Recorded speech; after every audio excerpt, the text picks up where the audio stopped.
parents will never cease to amaze me.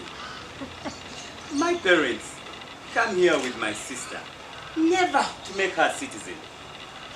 When she's old enough, they send her back to Pakistan, marry her off to this guy, and they have kids together.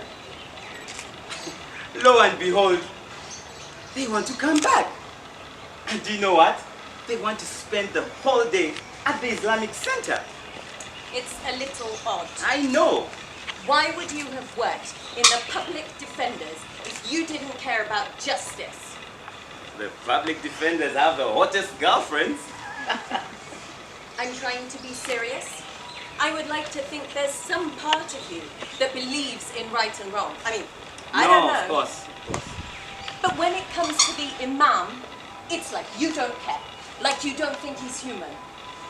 You and Hussein wanted me to go and see him. So I went. I went to the prison. And he spent 1 whole hour trying to get me to pray again. He's been there, what, 4 months? And all he can... You told me. So what?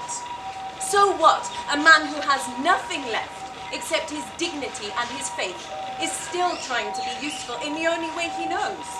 I mean, if he feels he wants one of his own people around him...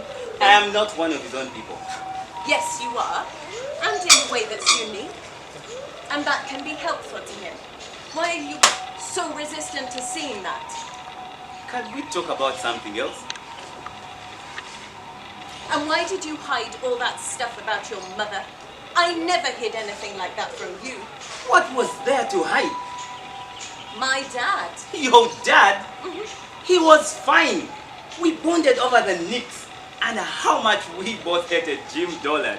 In any case, you had already broken him down with that African drummer who could barely speak a word of English. That was a disaster. I know. At least he could talk to me. I thought she liked me. There's no reason to create an issue between the two of you. You were winning her over with who you really were. You were gracious, open-hearted, respectful. I mean, she kissed you on her deathbed. That's not nothing.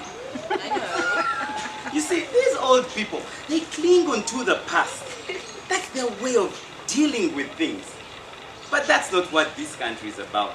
It's about moving forward and not moving back.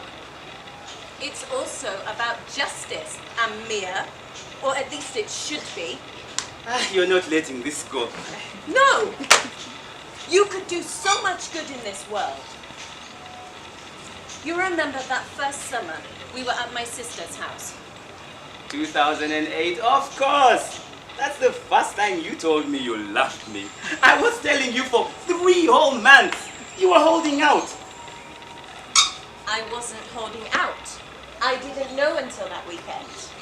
But you remember how we were sitting out back at dinner and my brother-in-law was freaking out. About his 401k?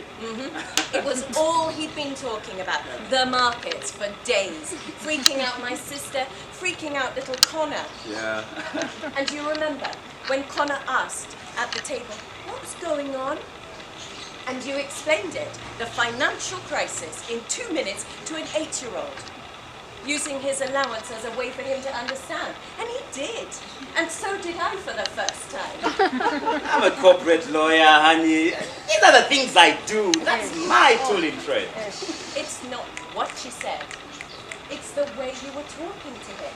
So clearly, so tenderly. That's the moment I fell in love with you. You have this ability to communicate with anyone, to make them see things differently, to view things. Is it so wrong for me to want you to use that gift to help others?